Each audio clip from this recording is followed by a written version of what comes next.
గణేష్ గారు ఇప్పుడు మీరు మాట్లాడుతున్న దానికే ఒక క్వశ్చన్. కష్టాల్లో ఉన్నారు కాబట్టి నేను అనను అన్నారు. మీరు మీకు బతుకునిచ్చిన మీ దేవుణ్ణే విమర్శించారు. దాన్ని మేము ఎట్లా చూడాలి? నేనా? పవన్ కళ్యాణ్ గారిని ఏమన్నారు? నేను ఎక్కడో ఊహించుకున్నారు, ఇట్లా ఉండిపోయారు. రేవంత్ రెడ్డితో పోల్చారు, చాలా మందితో పోల్చి మాట్లాడారు. నెవర్. మీరు ఒకసారి వినండి అది బయట. నువ్వు చెప్పు తల్లి, ప్రాణం పోయినా నా డెడ్ బాడీ కూడా పవన్ కళ్యాణ్ విమర్శించి మర్చిపో. వదిలే అమ్మ బంగారం, కాదు నీకు తెలియదు.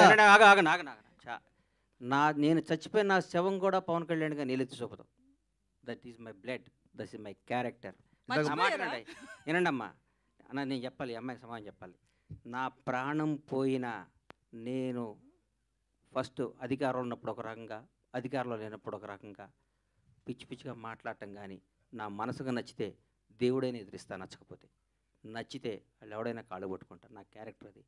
చంద్రబాబు నాయుడు గారిని భారతదేశం మొత్తం ఆయన దగ్గరికి వెళ్ళాలంటే భయపడ్డ క్షణంలో, వణుకుతున్న క్షణంలో, వణుకుతున్నారు. ఆయనతో లబ్ధి పొందినాడు కూడా వణుకుతున్న క్షణంలో చంద్రబాబు గారికి మద్దతుగా నిలిచిన మొదటి సినిమా రంగం నుంచి మొదటి వ్యక్తిని నేను. అది నా క్యారెక్టర్. నేను తెలుగుదేశం పార్టీ కాదు, నేను పవన్ కళ్యాణ్ మనిషిని. నేను ఎప్పటి నుంచి 2004 నుంచి నేను కాంగ్రెస్ కార్యకర్తని. నాకు పవన్ కళ్యాణ్, నా తల్లిదండ్రుల తర్వాత నేను పవన్ కళ్యాణ్ ప్రేమించాలి. పవన్ నాది బతికే కాదు. ఆయన జనసేన పార్టీ పెట్టినా కానీ నా బ్లడ్లో కాంగ్రెస్ ఉంది. నేను పార్టీకి, నేను రాజకీయం ఉంటే కాంగ్రెస్లో ఉంటే లేదా రాజకీయాలు మానేస్తా. అంతేగాని పవన్ కళ్యాణ్ కంటే నా తల్లిదండ్రుల తర్వాత నేను పవన్ కళ్యాణ్ ఇష్టపడాలి, జనసేనలో తిరగాలి. నేను ఏ రోజు ఒక్క రోజు కూడా నా కలలో కూడా బయట కాదు, కలలో కూడా పవన్ కళ్యాణ్ నేను విమర్శించను. నా ఇంట్లో, నా బెడ్రూమ్లో పవన్ కళ్యాణ్ ఫోటో ఉంటుంది. అది నా క్యారెక్టర్ అమ్మ. రేవంత్ రెడ్డి పొగిడి ఉండొచ్చు, ఎవరు నేను పొగిడొచ్చు. పవన్ కళ్యాణ్ గారిని తక్కువ చేసి రేవంత్ రెడ్డిని అది నువ్వు అనుకుంటే అది నీ కర్మ అమ్మ. నువ్వు పొగిడేటట్టు చూపియమ్మా. నువ్వేదంటే ఇప్పుడు చూపి పంపించద్దు. ఇప్పుడు చెప్పాలి నాకు 10 హాఫ్ ఉంటాను తెప్పియమ్మా. పవన్ కళ్యాణ్ ఇందాక 2 సార్లు అప్పుడు అట్లా అనబాకమ్మా. దయచేసి ఆగమ్మా, దయచేసి ఒక క్వశ్చన్ వేసే ముందు ఒక బాధ్యత గల మీద ప్రతిగా రంగం మీ అందరికీ చేతులు ఎత్తి నమస్కరిస్తున్నా. 1-2 సార్లు క్వశ్చన్ చేసుకొని ఏదో అడగాలి, ఏదో మీరు క్రేజ్ తెచ్చుకోవాలి, ఏదో ఏనమ్మా ఏదో మీరు క్రేజ్ తెచ్చుకొని అడగబాకండి.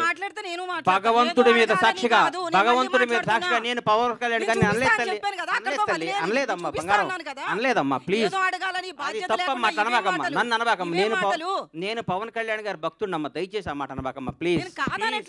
నేను అనలేదమ్మా, అనలేదు, అనను కూడా తల్లి. ప్లీజ్ ప్లీజ్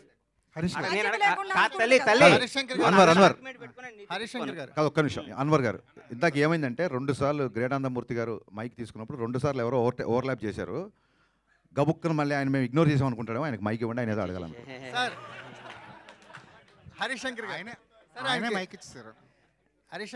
హరీష్ గారు క్వశ్చన్. అన్వర్ యా సార్, ఇప్పుడు గబ్బర్ సింగ్ అనగానే మనకి అంత్యాక్షరి ఎపిసోడ్ గుర్తొస్తుంది. అవునండి. ఆ తర్వాత చాలామంది డైరెక్టర్లు, చాలామంది రైటర్లు అంత్యాక్షరి ఎపిసోడ్ని రిప్లికా చేసి దాన్ని స్ఫూర్తిగా తీసుకుని రాయడం మొదలెట్టారు. అది పులిని చూసి నక్క వాత పెట్టుకున్నట్టే ఆ ఎపిసోడ్లన్నీ. నేను ఫ్లోలో అవును అనేస్తానేమో, దీనికి అవును అనట్లేదు. ఓకే, ఇప్పుడు ఉస్తాదులో అలాంటి ఎపిసోడ్ ఏమన్నా ప్లాన్? కాదండి, నాకు గబ్బర్ సింగ్ వచ్చిన బెస్ట్ కాంప్లిమెంట్, మీరు మరిన్ని క్వశ్చన్ నాకు అర్థమైంది. గబ్బర్ సింగ్ వచ్చిన బెస్ట్ కాంప్లిమెంట్ ఏంటంటే, ఇందాక త్రివిక్రమ్ గారు ఆ వీడియోలో త్రివిక్రమ్ గారు మాట్లాడారు, హరీష్ బాగా రాశాడు, బాగా చూపించాడు, కళ్యాణ్ గారిని ఫ్యాన్స్ ఎలా అన్న. ఆయన తర్వాత ఆ ప్రెస్ మీట్ అయిన తర్వాత ఆయన కారులో కూర్చుంటే ఒక మాట అన్నాడు, హరీష్ నేను ఈ సినిమా చేస్తున్నాను, దబ్బంగ్ చూశాను, కళ్యాణ్ గారు చేస్తాను కదా అని. అందులో మదర్కి వాడే ఒక ఇన్హేలర్ తప్ప, దబంగ్లోంచి ఒక చిన్న ఇన్హేలర్, అది తప్ప ఇంకేం వాడలేదు. ఆ ఇన్హేలర్ని ఎందుకు రీమేక్ రేట్స్ అన్ని కోట్లు ఇచ్చుకున్నారు, మామూలుగా మార్కెట్లో దొరుకుతుంది కదా ఇన్హేలర్ అన్నారు. That is the biggest compliment for me.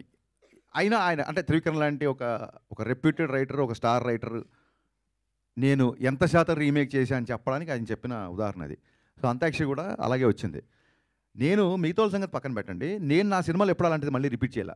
ఎందుకంటే ఇది హిట్ అయింది కాబట్టి దీన్ని పట్టుకొని వేలాడదాం అనేది ఎప్పుడు కాదు.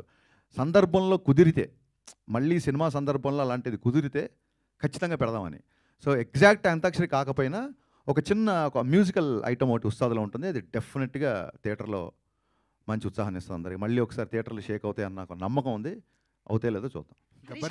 గబ్బర్ సింగ్ సినిమాకి ఒక ఫ్యాన్ లాగా వచ్చిన సుజిత్, ఆ గుంపులో వచ్చిన ఒక సుజిత్ ఇప్పుడు పవన్ కళ్యాణ్ గారితో ఒక సినిమా చేస్తున్నారు.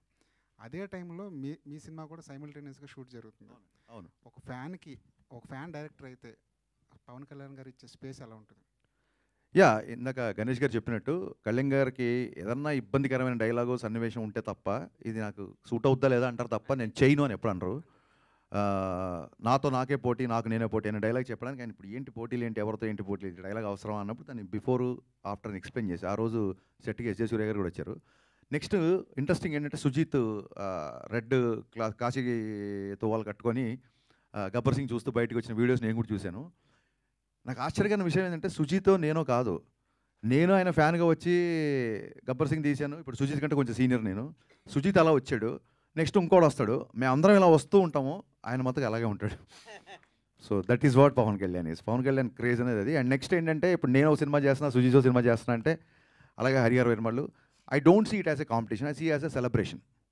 ఇప్పుడు చాలామంది ఫ్యాన్స్ కూడా ఇప్పుడు ఒక పవన్ కళ్యాణ్ ఫ్యాన్గా ఒక పవన్ కళ్యాణ్ సినిమా వస్తుంది, ఆల్రెడీ ఓజీ టీజర్ అందరికీ నచ్చింది, అందరు ఫ్యాన్స్ లాగే నేను చూస్తాను. ఇప్పుడు వాళ్ళ ఓజీ సైడ్ నుంచి అప్డేట్ ఉందని చెప్పి, అంటే పవన్ కళ్యాణ్ గారు మా సినిమా చేసిన నెంబర్ ఆఫ్ డేస్ చాలా తక్కువ, అందులోంచే మేము ఒక గ్లిమ్స్ 2 టీజర్లు చాలా ఫోటోలు వదిలేసాం. ఇంకా మళ్ళీ టీజర్లు వదలడానికి చేయడానికి కొత్తగా మళ్ళీ షూటింగ్ చేయాలి. సో ఓజీ నుంచి అప్డేట్ వస్తుంది కాబట్టి మేము పెద్దగా ఈసారి అప్డేట్ చేయట్లేదు. We're also going to celebrate OG update this time. Ganesh గారు హరీష్ అమ్మా. గారు, ఒకటి హరీష్ గారు, అయితే మీరు గబ్బర్ సింగ్ రీమేక్ అయినప్పటికీ అంటే త్రివిక్రమ్ గారు అన్నట్టు రీమేక్కి రీడిఫినేషన్ ఇచ్చారు. అంటే రీమేక్ని మక్కి అంటే తీయాల్సిన అవసరం లేదు, అంటే కొత్త కథని మాకు చూపించారు. ఇప్పుడు తర్వాత మీరు మీ లైఫ్లో మీ కెరియర్లో చాలా రీమేక్స్ వచ్చినాయి. గతలకండ కానీ చోటు వచ్చింది, మనం ఇష్టపచ్చిన అదే సార్ వచ్చినాయి. ఇప్పుడు మీ ఒక పందాన్ని మార్చుకునే, అంటే ప్రతి 10 ఏళ్ళకి కానీ ఒక ట్రెండ్ మారుతుంది అంటారు కదా, ట్రెండ్ని మార్చుకునే ఒక పందాన్ని మార్చుకునే మలుపులు ఏమన్నా వచ్చిందా మీ కెరియర్లో? అలా కదండి, పందాన్ని ఒకటేసారి మార్చుకున్నాను. చాలామంది ఎవరైతే నా సినిమాలో ఉన్న కొంత వర్గం, ఇన్ఫ్యాక్ట్ పని కట్టుకొని అని కూడా చెప్పొచ్చు, తప్పలేదు, నేను అలాగే చెప్తాను కాబట్టి, కమర్షియల్ డ్యాన్సుల గురించి, కమర్షియల్ ఫైట్ల గురించి, నేను తీసిన రొమాంటిక్ సాంగ్స్ గురించి మాట్లాడే వాళ్ళందరూ ఫస్ట్ నేను షాక్ సినిమా తీసినప్పుడు చాలామంది అహెడ్ ఆఫ్ టైమ్స్ అని రాశారు. ఈ రోజుకి పాత్రికేయ మిత్రులోనే షాక్ సినిమా నచ్చిన వాళ్ళు, జ్యోతిక రవితేజ గారి మధ్య రొమాన్స్ మీరే చేస్తున్నారు, నచ్చిన వాళ్ళు చాలామంది ఉన్నారు. సో షాక్ సినిమా అప్పుడు సరిగ్గా ఆడలేదు. బిగినింగ్ రావడమే చూడండి, ఒక వ్యక్తి దాన్ని ఏమంటారు, కొత్తగా సంబంధాలు చూస్తున్న అమ్మాయికి ఈజీగా సంబంధాలు దొరుకుతాయి తప్ప గబుక్కున్న విడోర్ అనేసరికి సమాజంలో గబుక్కున్న రెండోసారి పెళ్ళి అంటే సంబంధం అంత ఈజీగా దొరకదు. సో ఫస్ట్ ఫ్లాప్ తీసిన దర్శకుడి పరిస్థితి అలాగే ఉంటుంది ఇండస్ట్రీలో. అప్పుడు పందా మార్చుకోవాల్సి వచ్చింది. మరీ పోయిటిక్గా, మరీ నావల్టీగా ఎక్కడో మధురం అంటే కుదరదు. మీరు టైటిల్ నుంచి ట్రాన్స్ఫర్మేషన్ చూస్తారు. షాక్ అని టైటిల్ పెట్టిన వ్యక్తి మిరపకాయ్ గబ్బర్ సింగ్ అని టైటిల్ పెట్టుకుంటూ వెళ్తున్నాడంటే అప్పుడు పందా మార్చుకున్నానండి, అంతే. ఆ తర్వాత ఐ థింక్ ఎప్పటికప్పుడు రెగ్యులర్గా సినిమాలు చూస్తుంటాం కాబట్టి స్టోరీ టెల్లింగ్లో డే బై డే విపరీతమైన చేంజెస్ వస్తున్నాయి కాబట్టి అప్డేషన్ అనేది డెఫినెట్గా ఉంటుంది. గణేష్ గారు గణేష్ గారు ఇటు సార్, ఆడపిల్లకి ఛాన్స్ ఇద్దాం, సోదరులకు ఛాన్స్ ఇవ్వాలి కదన్న. ఎందుకులేండి, మేము మైక్ ఉందిగా ఎప్పుడోకప్పుడు మేమే అడుగుతాం. అయితే పవన్ కళ్యాణ్ రీసెంట్గా మాట్లాడుతూ డిప్యూటీ సీఎం అయిన తర్వాత సినిమాలు తగ్గిస్తాను అన్నట్లుగా ఆయన ఓపెన్గానే చెప్పాడు. సో ఈ 2 సినిమాల తర్వాత ఉస్తాద్ భగత్ సింగ్ కావచ్చు, హరిహర వీరమల్లు, ఈ 2 సినిమాల తర్వాత సినిమాలు వచ్చే అవకాశాలు చాలా తక్కువగా ఉన్నాయి. యాజ్ ఏ ఫ్యాన్గా మీరు ఏం చెప్తారు? కుదరదమ్మా, అట్లా సినిమాలు చేయాల్సిందేనా, ఒప్పుకోం. గణేష్ గారు, ఎందుకంటే ఆయన సినిమాలు చేయకపోతే ఆయనకి ఇన్కమ్, ఆయనకి ఆదాయం వచ్చేది సినిమా. ఆయన ఖర్చులకి, ఆయన పార్టీ నడపడానికి అదొక అద్భుతమైన పార్టీ. ఆయన చేసే కార్యక్రమాలు కానీ ఆయన దగ్గర కానీ ఆయన ఎట్టి పరిస్థితుల్లో ఏదో టైం చూసుకొని మాలాంటి వాళ్ళకి అవకాశాలు ఇస్తూ సినిమాలు చేయాలని మనస్ఫూర్తిగా కోరుకుంటున్నాను. ఆయన ఏ పదవిలో ఉన్నా కనీసం సంవత్సరానికి 2 నెలలకు ఒక సినిమాన జనానికి ఇవ్వాలని నా ఆశ. ఆ ఆశ నెరవేరుతుందని కోరుకుంటాను. గణేష్ గారు అన్న ఇక్కడన్నా గబ్బర్ సింగ్ రిలీజ్ అప్పుడు బ్లాక్ బస్టర్ అయింది, కలెక్షన్స్ పవన్ కళ్యాణ్ గారికి చెప్పొద్దు అన్నారు కదా, 100%. ఇప్పుడైనా చెప్తారా? ఎందుకంటే ఇప్పుడు సినిమాలు ఏది రిలీజ్ అయినా కూడా కలెక్షన్స్ ఇంత చెప్తున్నారు. ఇప్పుడు చెప్తాను, లాస్ట్ టైం చెప్పక బాధపడ్డాను ఛాన్సార్లు. ఆయన ఎవరో చెప్పొద్దు, ఈసారి ఆయన నేను చెప్పేస్తాను, ఎట్టి పరిస్థితుల్లో చెప్తాను. ఇప్పుడు చెప్పండి మరి, అప్పుడు ఎంత వసూలు చేసింది? ఇప్పుడు ఆయన సత్యనారాయణ గారు రిలీజ్ అయినా చెప్తాం. ఇప్పుడైతే అద్భుతంగా ఉన్నాయి, ఓపెన్ చేయగానే ఫుల్ అయిపోతున్నాయి. నాకు దాదాపు అసలు ఈ చరిత్రలో కని విని ఎరగని విధంగా ఇండియన్ సినిమాల్లో రిలీజ్కి ఎంత కలెక్ట్ చేస్తా విధంగా కలెక్ట్ చేస్తాను నమ్మకం నాకు ఉంది.